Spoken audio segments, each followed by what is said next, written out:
Psoriasis होता है, तो अनुलोम विलोम करने से आपको सोराइसिस भी कम हो जाएगा, स्किन प्रॉब्लम कम हो जाएगा, high blood pressure, low blood pressure, नींद अच्छी आएगी, टेंशन नहीं होगा, तनाव नहीं होगा। रात में अगर नींद नहीं आ रही तो 5 मिनट अनुलोम विलोम करके देखो, 5 मिनट भ्रामरी प्राणायाम करके देखो, तुरंत झपकी आना शुरू हो जाएगी। एकदम प्रैक्टिकल योग प्राणायाम का तत्काल आप लाभ ले सकते हो, तुरंत उसका जांच करके, रिसर्च करके अपने बॉडी के ऊपर। तो अनुलोम विलोम कैसे करोगे?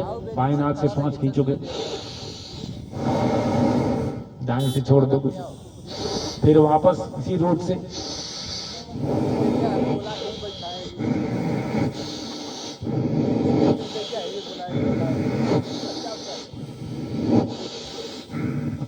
तो दाहिनी है सूर्य नाड़ी और बाएं है चंद्र नाड़ी, और बीच में क्या है? सरस्वती नाड़ी, सुषुम्ना नाड़ी, मेन नाड़ी।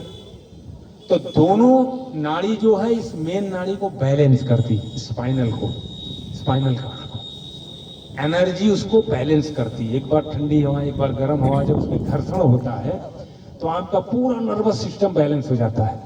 कहीं भी कोई फॉल्ट हो रहा है, अगर आपका नर्वाइन तंत्र कहीं अब वीक हो रहा है, पंचर हो रहा है, तो अनुलोम विलोम करने से उसमें क्या है?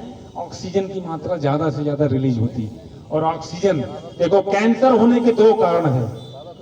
पूरी दुनिया में रिसर्च हुआ, कैंसर में 1862 में एक डॉक्टर हेनरी को नोबेल पुरस्कार मिला कैंसर पे। तो 2 कारण वो बताए कैंसर होने का। पहला कारण है कि जब आपकी सेल टिश्यू कोशिका एसिडिक हो जाए, एसिडिटी उसमें बढ़ जाए कोशिका के अंदर, पहला कारण। दूसरा कारण है जब उस सेल के अंदर, कोशिका के अंदर ऑक्सीजन की मात्रा कम हो जाए, तब कैंसर होने का चांस है। तो उसको हाइपोक्सिया कहते हैं। ऑक्सीजन की मात्रा कम है, हाइपोक्सिया। आपको ऑक्सीजन की कमी से कैंसर हो गया। और ब्लड एसिडिटी, ब्लड कैंसर, तुम दोनों से बचना है। तो एसिडिटी से बनना है, एल्कलाइन वाटर पीना है, एल्कलाइन भोजन करना है, साग सब्जियां, हरी साग सब्जियां खाओ। जितने भी फास्ट फूड, जंक फूड आपको मार्केट में मिलता है, जंक फूड के नाम से, फास्ट फूड के नाम से आप जो भी कर लो, समोसा, घाटी, चाट, चाउमीन, बर्गर, पिज्जा, मोमोज, मौसी तमाम कितना क्या मिलता है, हमको समझ नहीं आता है। ये सब क्या है? ये मरा हुआ डेड भोजन है। इसमें सब क्या है? एसिडिक भोजन है। इनसे बचो। अगर एल्कलाइन भोजन लेना हो तो घर का दाल, रोटी, चावल, सब्जी खाओ, ठीक है? दूध भी एसिडिक होता है। दूध का पीएच वैल्यू कितना है बोलो? हाँ, इसलिए वो भी एसिडिक होता है। इसलिए उसकी एसिडिटी को डाउन करने के लिए हल्दी डाल के पियो। हल्दी हाई लेवल का एल्कलाइन होता है। दही एसिडिक होता है। भागवत ने कहा कि दही की एसिडिटी को कम करने के लिए क्या करना है बोलो? क्या डालना उसमें? गुड़ क्या होता है? एल्कलाइन। अगर चीनी डाल दिए तो चीनी क्या है? एसिडिक है, और एसिडिक बढ़ जाएगी, एसिडिटी बढ़ जाएगी दही खाकर।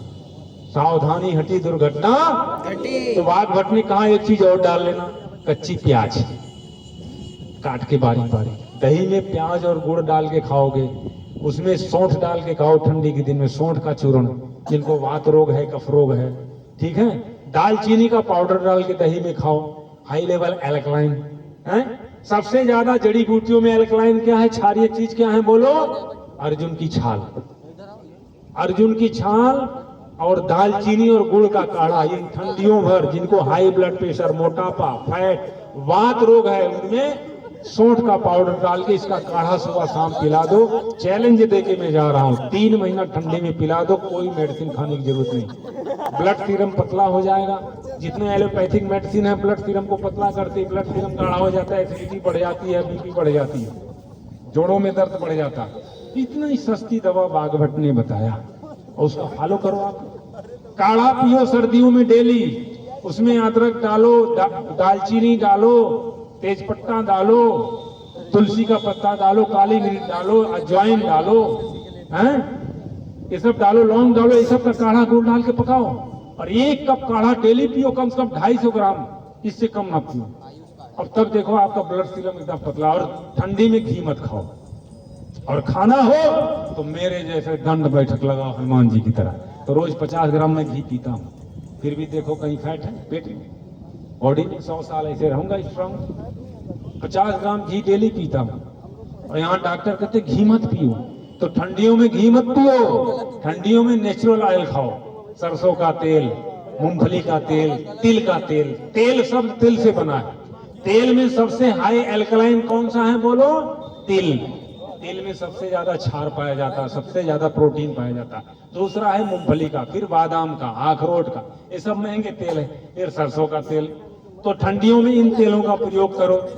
1 महीना तिल तेल खा लो, 1 महीना तिल के तेल में यूज कर लो, भोजन बना लो, सब्जियां पराठे पूरी जो। 1 महीना मूंगफली के तेल का यूज कर लो।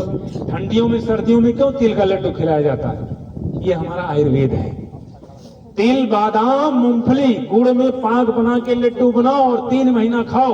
अगर बीपी बढ़ जाए तो बताओ, बोलो, हाई ब्लड प्रेशर हो जाए तो बताओ। इतनी सस्ती दवा है, सैंपल। ये चीजें आपको आयुर्वेद में सारी चीजें मिलेगी, लेकिन उसको जीवन में उतारना पड़ेगा।